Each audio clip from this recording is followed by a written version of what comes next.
हम रोज पूजा करते हैं। क्या वह एक क्रिया मात्र है या उसमें भाव भी है? जब तक भाव नहीं मिलते होते तब तक ठाकुर नहीं मिलते। जहां भाव होंगे वहां निश्चित रूप से ठाकुर आएंगे। आज की कथा का सार यही है। जय जगन्नाथ, जय श्री राधे। मैं विकास अग्रवाल ठाकुर जी के भक्तों की कथाएं लेके आपके पास आया हूं और आपसे अनुरोध है, इन कथाओं को आगे शेयर जरूर करें, ठाकुर जी के भक्तों को सुनाएं, ताकि उनकी भक्ति और प्रगाढ़ हो और नारायण जी का प्रचार प्रसार समस्त सनातन धर्म में हो सके। एक संत जंगल में कुटिया बना के रहते थे, ठाकुर जी की सेवा किया करते थे। संत हैं तो जाहिर सी बात है उन्हें कोई और कार्य तो है नहीं, सिर्फ भक्ति भक्ति और भक्ति। लेकिन चूंकि पंच भौतिक शरीर मिला है तो जंगल से जो मिलता था खा लेते थे, बाकी पूरा दिन भक्ति में व्यतीत करते थे। जो भी उनका नियम था वो निश्चित रूप से, नियमित रूप से उस नियम को पूरा किया करते थे और ये प्रक्रिया उनकी दिन ब दिन चलती रही, वर्षों से चली आ रही थी। एक दिन एक शिकारी वहां आया, किरात, उसका नाम था किरात। उसने जंगल में कुटिया देखी, शिकार करने आया तो मन में कौतूहल हुआ कि जंगल में कुटिया कैसी, अमूमन जंगल में नहीं मिलती है। लेकिन उसने ध्यान दिया कि शायद हो सकता है कोई महापुरुष हो, तो चलो दर्शन कर लेता हूं। अंदर गया तो महात्मा को देखा, प्रणाम किया उन्हें और अपना परिचय दिया कि मैं किरात एक शिकारी हूं और यहां शिकार करने आया हूं, आपका परिचय? तो संत महाराज जी सोचने लगे कि शिकारी है, उज्जड बुद्धि है, अब इसे अगर मैं कहूंगा मैं श्री कृष्ण जी की पूजा कर रहा हूं, यहाँ जंगल में बैठ के उनका इंतजार कर रहा हूं, उनके दर्शन करना चाहता हूं, उनकी नित्य प्रति सेवा कर रहा हूं, वर्षों से कर रहा हूं, तो ये ना जाने क्या क्या सवाल पूछेगा, इसे विश्वास होगा या नहीं होगा, इसकी बुद्धि पर निर्भर है। चूंकि शिकारी है तो इसका मतलब इसकी बुद्धि उस लेवल की, मतलब उस स्तर की नहीं है कि इन बातों को समझ पाए। ऐसा सोच करके संत महात्मा ने उनसे कहा, शिकारी से, किरात से, कि मैं भी एक शिकारी हूं। तो शिकारी सुन के बड़ा खुश हुआ, अरे शिकारी शिकारी मिल गया, चलो तो आओ दोनों शिकार करते हैं।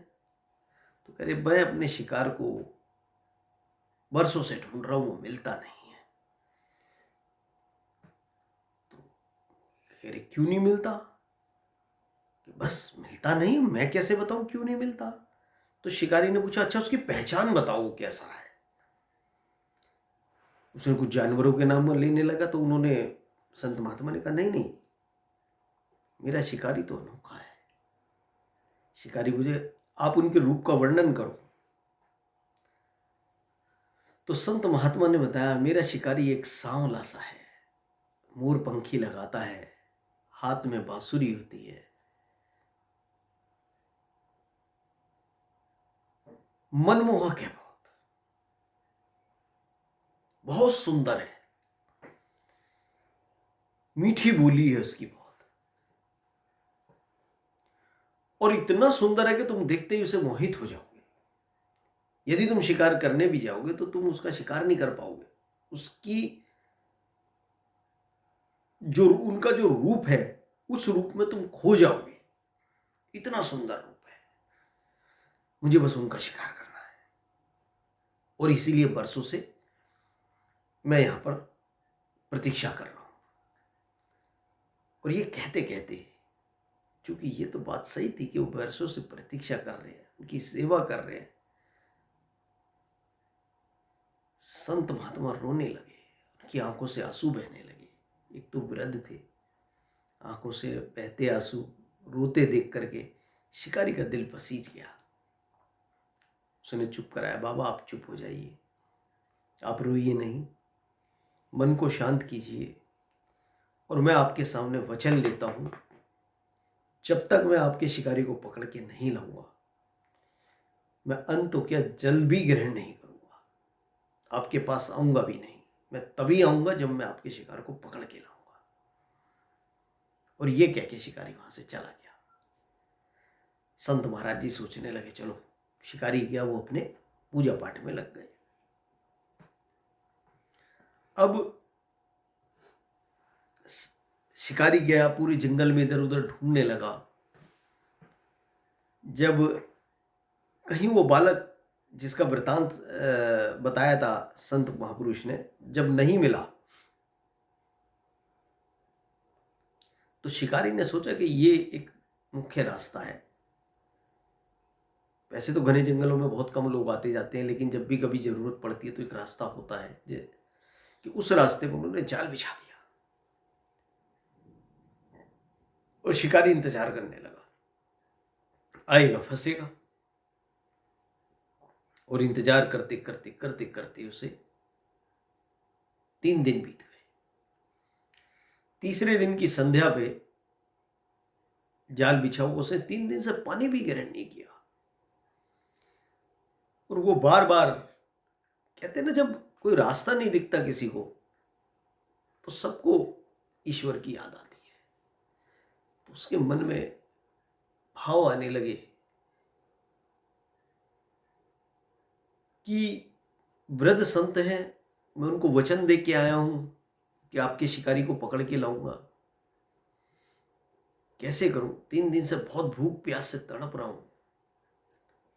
अब शिकारी को पकड़ूं तो जब जब शिकारी मुझे दिखाई दे, शिकार दिखाई दे। शिकारी के मन में ये उधेड़-बुन चलती रही। और इस उधेड़-बुन में वो कभी सोता, कभी जग जाता, बैठा बैठा, लेटा लेटा, कभी लेट जाता, कभी बैठ जाता पेड़ की एक शाखा पर। ये सब देख रहे थे। ठाकुर जी तो पता है उनका नाम ही लीलाधर है, उनको शिकारी पे दया आ गई। साथियों, यहां एक बात ध्यान देने की है, जब हम अपने लिए कुछ मांगते हैं या हम अपने लिए कुछ करते हैं तो बात कुछ अलग होती है। लेकिन जब हम समाज के किसी अन्य जीव के लिए मांगते हैं तो उसका प्रभाव बहुत अधिक होता है। शिकारी को अपने लिए कुछ नहीं चाहिए था। अपने लिए तो वो जो शिकार करने आया था वो कर लेता। 3 दिन से उसने अपने लिए शिकार नहीं किया। और एक संत जो नारायण की सेवा में प्रतिदिन वर्षों से हर वक्त लीन रहते थे, उनकी साधना में लीन रहते थे, उनकी सेवा के लिए उसने ये वचन लिया और इस वचन का पालन भी कर रहा था। ये देख के नारायण बड़े खुश हुए, उनका दिल पसीज गया। अपने वही छोटे से बाल गोपाल रूप में, मोर पंखी लगे हुए, हाथ में सुंदर सी बांसुरी लिए, वो खुद गए और उसके जाल में फंस गए। शिकारी सो रहा था गहरी नींद में, क्योंकि 3 दिन से वो इंतजार में था। जब चेतना आती थी तो सोचने लगता था, फिर सो जाता था। जब उसकी निंद्रा जाल में कान्हा जी के आने के बाद भी नहीं टूटी तो उन्होंने उसकी निद्रा को तोड़ा। उसने देखा, अरे जाल में कुछ आया है। जब गौर से देखा, अरे ये तो वही नन्हा सांवला सा बालक है, कितना मनमोहक है, कितना सुंदर है, इसके हाथ में भी बांसुरी है, ये तो वही संत बाबा का शिकार है। बड़ा खुश हुआ और देख के उनका मनमोहन सा चेहरा, वो डूब गया उसमें। कितना सुंदर बालक है, क्या रूप है, मैंने प्रकृति में आज तक ऐसा रूप नहीं देखा। बाबा ने सच कहा था, अद्भुत अद्भुत रूप देख गया। शिकारी के मन में तो हुआ कि छोड़ दूं इस बालक को, लेकिन कहा नहीं, बाबा को वचन दिया है तो वहां तक लेके जाऊंगा और बाबा से कहूंगा इसको कुछ कहना नहीं, बहुत प्यारा है, बहुत सुंदर है, बहुत मनमोहक है, ये तो मेरे हृदय में बस गया, मैं अपने हृदय से नहीं निकाल पा रहा हूं। लेकिन मैं वचन के अधीन हूं। एक वृद्ध महात्मा को मैंने वचन दिया है, उन्होंने जाल उठाया और जैसे पोटली टांगते ऐसे टांग के चिल्लाते हुए दूर से, बाबा बाबा आपका शिकार मिल गया, बाबा आपका शिकार मिल गया, आगे चले जाए। तो भूख प्यास की वजह से तड़प थी कि चलो शिकार मिल गया तो कुछ जल ग्रहण करेंगे, अन्न ग्रहण करेंगे और बाबा को बाबा का शिकार दे देंगे। भागे भागे भागे भागे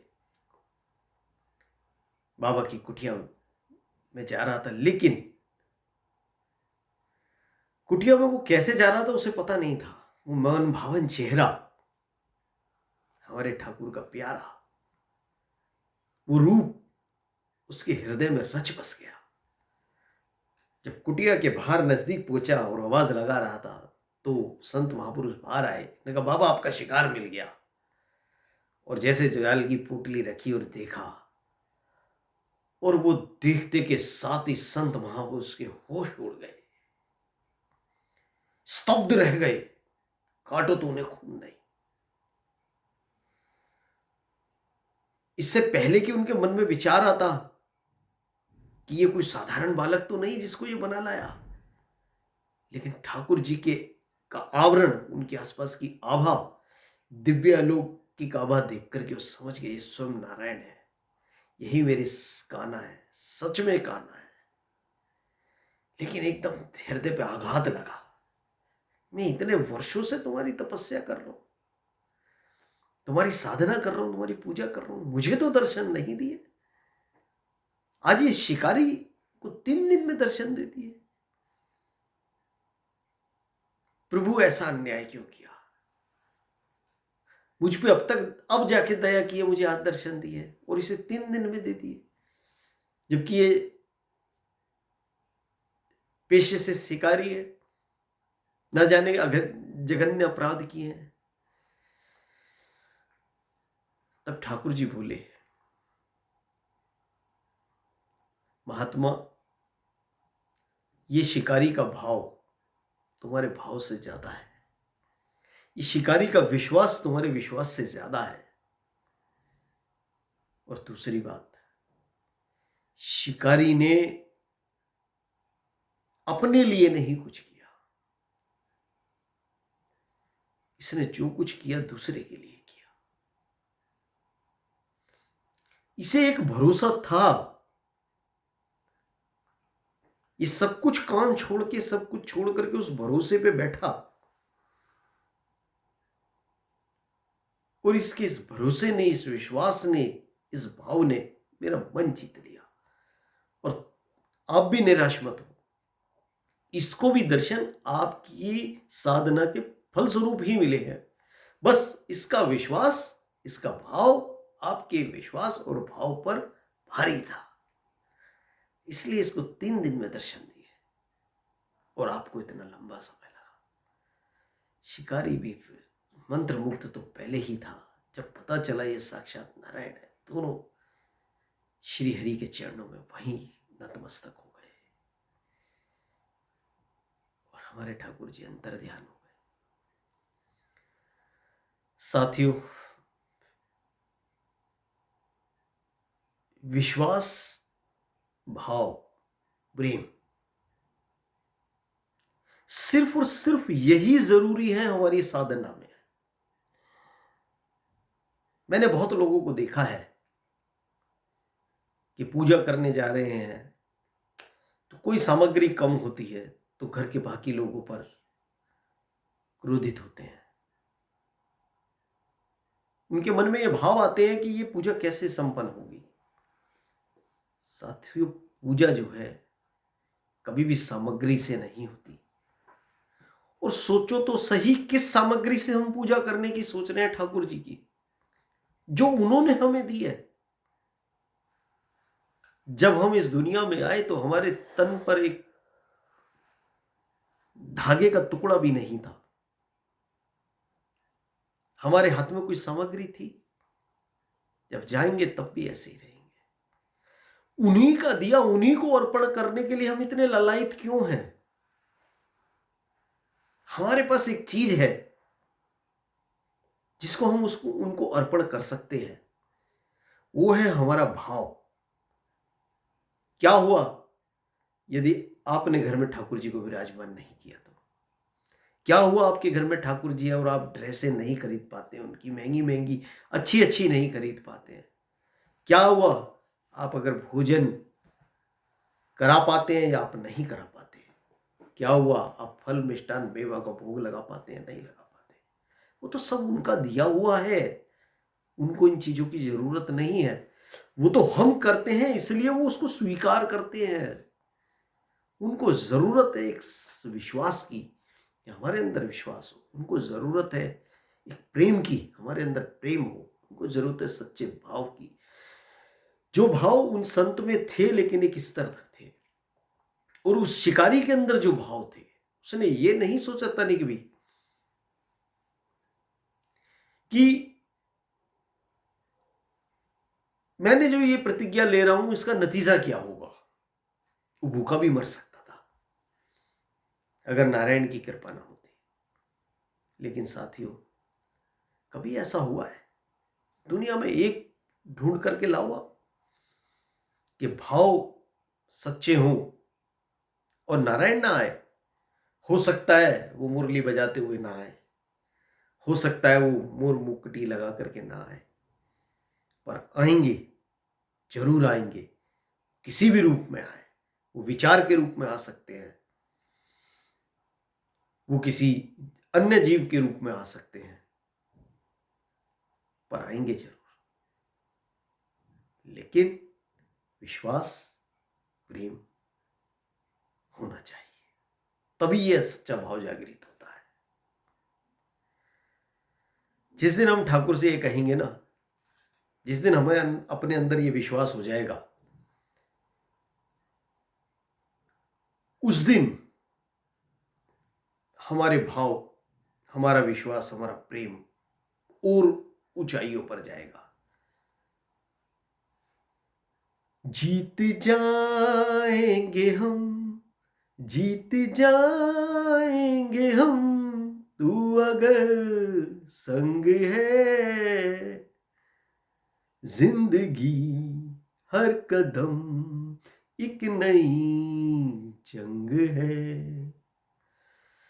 साथियों, अपने विश्वास को मजबूत रखिए और ठाकुर जी से प्रेम करते रहिए। आपके लिए एक और अच्छे सच्चे भक्त की कथा लेकर जल्दी हाजिर होऊंगा। जय जगन्नाथ, जय श्री राधे।